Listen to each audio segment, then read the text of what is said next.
Welcome to part 3.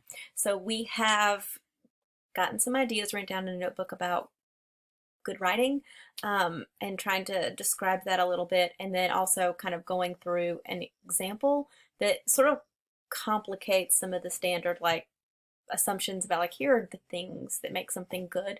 Um, and now I want to go through 7 common myths about good writing, especially academic writing that I think a lot of people have heard.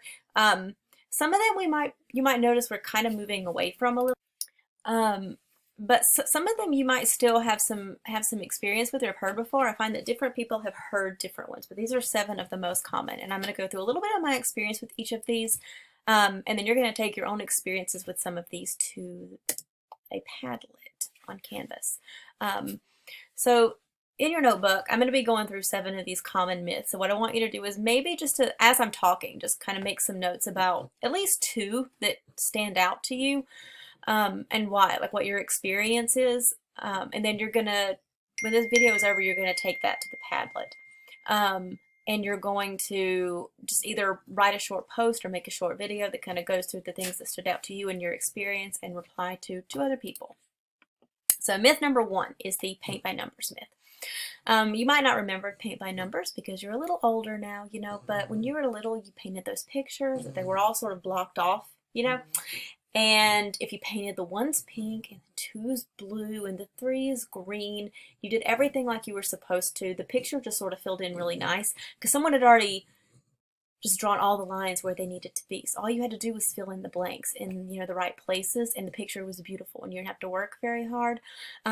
So the reason the myth is called this is because a lot of times we learn certain steps, I guess, or certain formulas that say like, if you put the thesis here and the topic sentence here and the quote here and this here, then it'll be good when you get done. Or if you write your bubble map first and your outline next and you do things in this order, then that will make it turn out good. If you do things in this order or you put things in these places, like it'll just be good.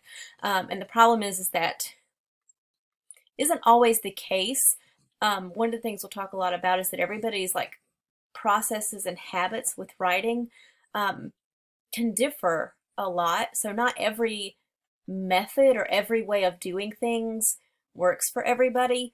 And again, like there's so many genres and styles that there's not really a formula. Like just because you put, this, the thesis here or the topic sentence here, it doesn't necessarily mean that it's going to be good. It's a lot more complicated than that.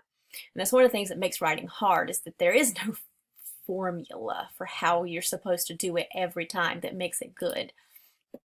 Myth number 2 is that writers only start writing when they have it figured out, especially good writers. We tend to assume that like a good writer just sort of drafts in their head. So there's no point in sitting down to write until you know exactly what you're going to say, right? Like and sometimes I do that. I used to do that when I was in grad school all the time, where I would, and this was a decade or so ago, but I would really have to I would have to know exactly how it was going to turn out in my head and have everything really planned out. So I would never start the paper. So this is something I know I struggle with, and I know I've had a lot of students struggle with the same thing, where they feel like if you're a good writer, you should just sit down and be able to do it. Like it's all clear in your head before you sit down. But one of the things that I have learned is that sometimes going through the process of writing is how you figure out what you want to say. Like you almost have to see it on the paper and hear it before you can really assess it and add on to it. And it doesn't really work like that. I don't know anyone who is a writer who just writes, and I'm not saying like a good enough draft for class. I'm talking about like writers who publish never just write things and then they're done. There's always multiple drafts. My graduate work has maybe 15 to 20 drafts, and a short story that I had that's actually in an anthology that's an award-winning short story was rejected like 9 times before it was accepted, and it has a lot of drafts. And it has like alternate endings for every single version, and that happens because it's a process. And I guess that kind of also kind of goes along with the perfect first drafts myth, you know, that like if you're a good writer, you just make amazing first drafts. And again, I don't mean good enough drafts. I mean that like good writers just, you know, magic happens when they sit down in front of the computer or the paper.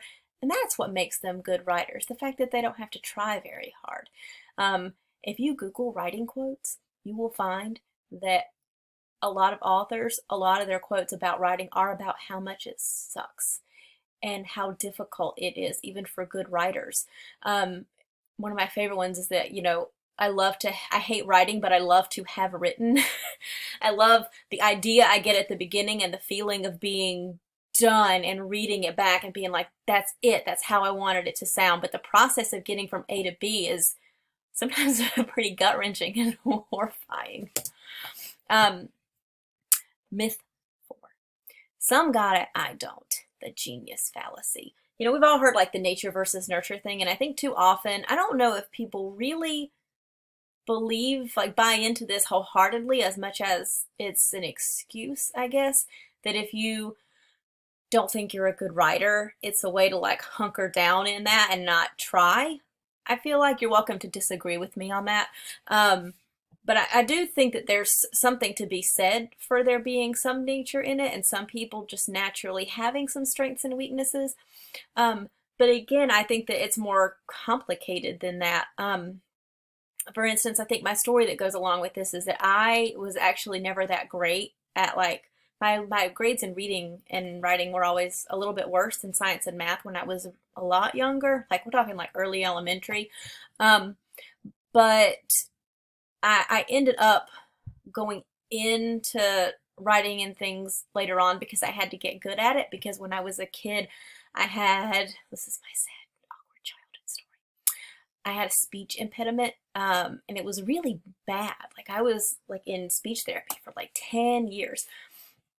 And so when you're a kid with a speech problem, other people don't want to talk to you as much. So you end up doing a lot of talking to yourself.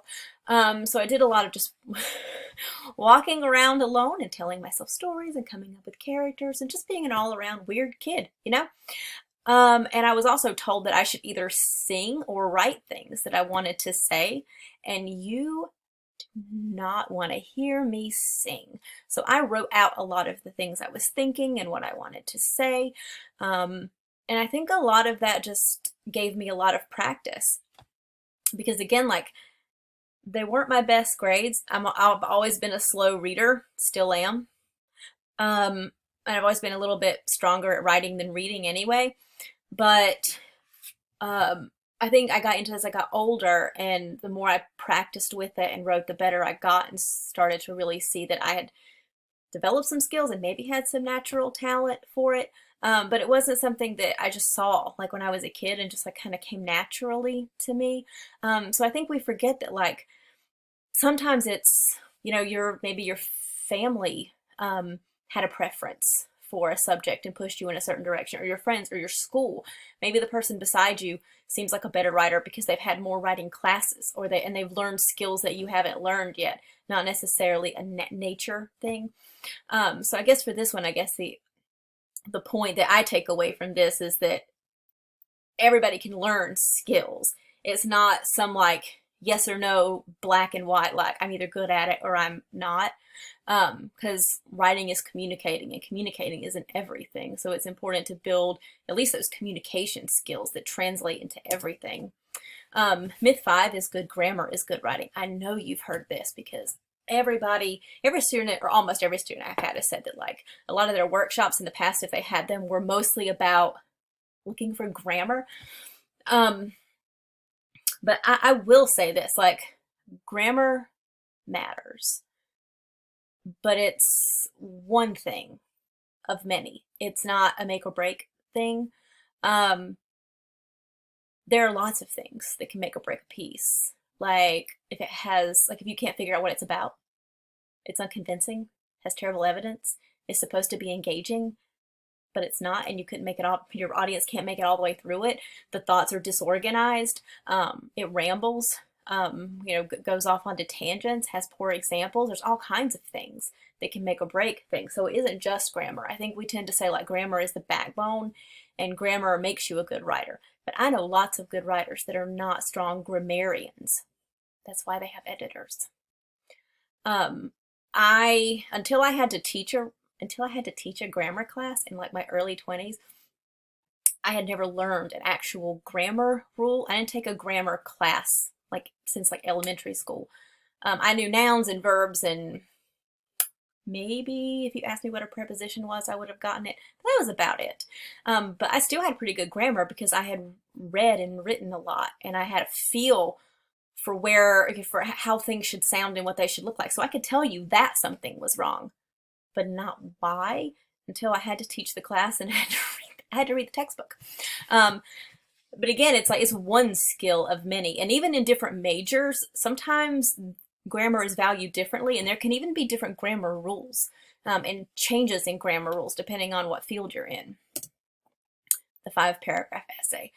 I would love to hear some people I guess tell me whether or not this is still a huge experience, a huge part of like high school. I find that a lot of people do still write these in high school a good bit, and they do have some foundational things. I think that they do help give you a sense of overall like how to organize, how to have a focus like thesis statement, how to organize like subpoints and wrap up your essay and things like that. And they make great like go-to formulas for like essay tests and things. But I think once you get into college, people realize, if they haven't already, that like it's just like one style. It's just one style. And once the papers get longer and more complicated, 5 paragraphs just doesn't cut it. So I think that people kind of learn that on their own. Myth 7, never use I. This is one I know a lot of people have had a lot of experience with because they think like good academic writing is always formal, always objective. So it should always have avoid personal experiences, personal pronouns, that kind of stuff. But I will say this, like if you are writing in the humanities, personal experience is pretty common, and personal experience is actually one type of evidence or one thing that you can include when you're writing about something to build credibility and connect with your audience. And personal pronouns are the same way. Like you can't, I would wager that a lot of the writing that you read on a day-to-day basis has a lot of personal pronouns in it. And I've read a lot of articles by scholars that have personal pronouns and personal experience. Again, that's not all writing. If you have a lab, you're writing a lab report, you're writing in a certain genre, they are going to want it to be objective and passive and avoid personal pronouns.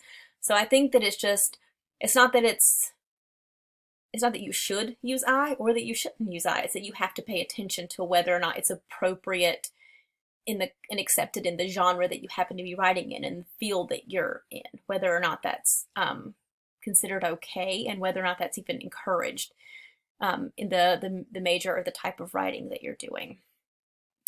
So these are the 7 myths that I wanted to talk about. And I would like for you now to go to the Padlet, and you can either post a short video or you can write a response and reply to 2 people. But your post needs to be about at least 2 of these myths and experiences that you've had. And I think hopefully maybe you'll find that like a lot of people have had maybe some similar experiences, and then you're going to move on to the next and final activity of this session. Peace.